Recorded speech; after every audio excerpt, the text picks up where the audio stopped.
kuchukua dalili juu ya uwepo wa Muumba wa ulimwengu Mwenyezi Mungu Subhanahu wa Ta'ala. Mwenyezi Mungu Subhanahu wa Ta'ala amesema wa khalaqa kulla shay'in, na ameumba kila kitu, na hivi vitu kwa ujumla vyote vinaitwa kwa jina moja al-alam, ulimwengu. Viumbe vyote kwa ujumla vinaitwa kwa jina la al-alam, ulimwengu. Kwa hiyo al-alamu ma siwa Allah Ta'ala, ulimwengu ni kila kisichokuwa Mwenyezi Mungu Subhanahu wa Ta'ala. Na Mwenyezi Mungu Subhanahu wa Ta'ala ameujalia ulimwengu kuwa ni wenye kugawika kwenye sehemu hii kwa kuzingatia kila kimoja kuwa ni chenye kuwepo kwenye sehemu.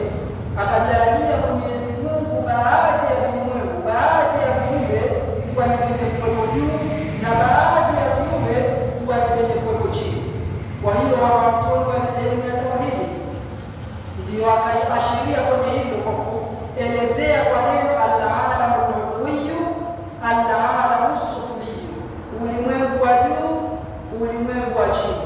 Ulimwengu wa juu ni mbingu, vilivyopo ndani ya mbingu kama vile malaika, na vilivyopo juu ya mbingu kama vile kursi, pepo na arshi. Ulimwengu wa chini ni ardhi, vilivyopo juu ya ardhi kama vile watu na majini, vilivyopo ndani ya ardhi kama vile madini, mafuta ya taa, na vilivyopo chini ya ardhi ya saba kama vile farshi na moto. Kursi ni kiumbe miongoni mwa viumbe vya Mwenyezi Mungu, na kiumbe hichi Mwenyezi Mungu amekijalia kuwa ni chenye kuwepo juu ya mbingu saba, na kiumbe hichi ni kikubwa zaidi kuliko mbingu zote saba na kuliko ardhi zote saba na zitakusaba. Na juu ya kursi kuna kiumbe kinaitwa arshi. Arshi ni kiumbe kikubwa zaidi kwa masafa katika viumbe ambavyo ameviumba Mwenyezi Mungu Subhanahu wa Ta'ala. Na kwenye hili amesema Mtume sallallahu alayhi wasallam, mas-samawati as-sab'u bi jambi al-kursi illa kahalaqatin mulqatin bi ardi fala. Hazikuwa mbingu saba kwenye upande wa kursi, yani sikilinganishwa na kursi kwa ukubwa, isipokuwa ni kama vile kipete chenye kurembewa kwenye jangwa. Yani ukubwa wa kursi ukilinganishwa na ukubwa wa mbingu zote saba ni sawa sawa na kwamba wewe ukilinganisha pete kuilinganisha na jangwa zima. Maana yake kursi ni kiumbe kikubwa mno kuliko mbingu zote saba. Na Mwenyezi Mungu Subhanahu wa Ta'ala anasema katika hili, wasi'a kursiyuhu as-samawati wal ardh. Na Mtume sallallahu alayhi wasallam akasema, wa fadlu al-arshi ala al-kursiyyi ka fadli al-falati ala al-khalq.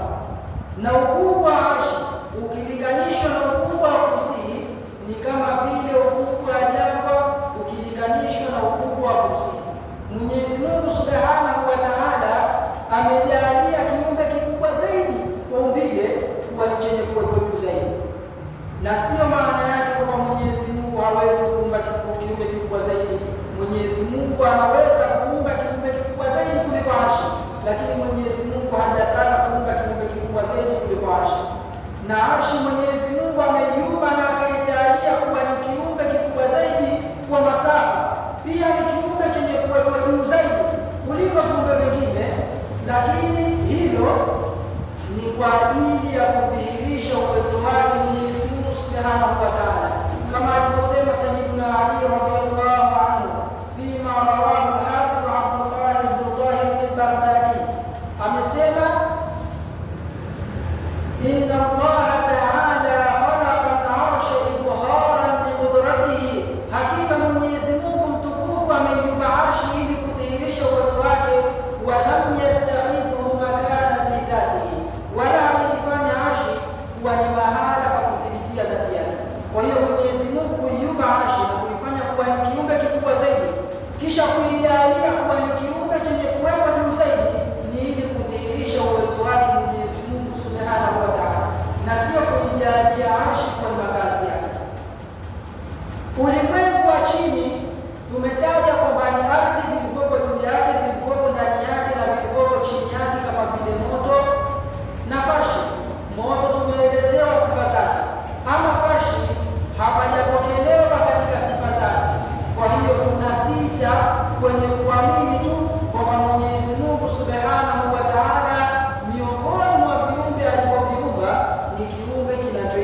ambacho kipo chini ya ardhi ya saba.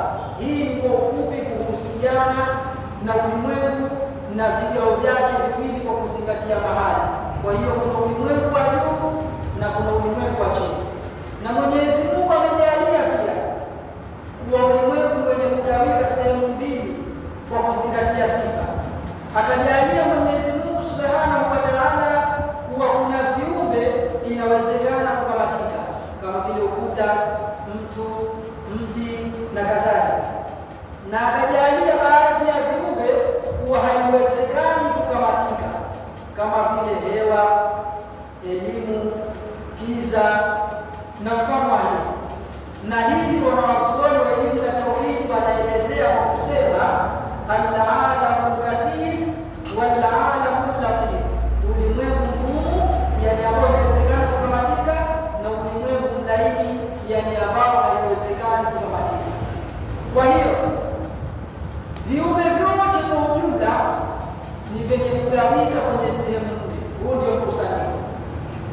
Kuna viumbe ni sehemu katika ulimwengu wa juu mgumu, yani sehemu katika ulimwengu wa juu ambao inawezekana kukamatika kama vile mbingu, na kuna viumbe ni sehemu katika ulimwengu wa juu ambao haiwezekani kukamatika kama vile malaika, na kuna viumbe ni sehemu katika ulimwengu wa chini ambao inawezekana kukamatika kama vile mtu na miti, na kuna viumbe ni sehemu katika ulimwengu wa chini ambao haiwezekani kukamatika kama vile giza na kadhalika. Pia Mwenyezi Mungu Subhanahu wa Ta'ala amejalia viumbe vyake kuwa ni aina mbili tu, hakuna ziada, imma hajmun wa imma aradun, ima kuwa ni umbile au kuwa ni sifa ya umbile. Hakuna kiumbe chochote ambacho sio sifa ya umbile wala sio umbile. Kiumbe ama kinakuwa ni umbile au kinakuwa sifa ya umbile.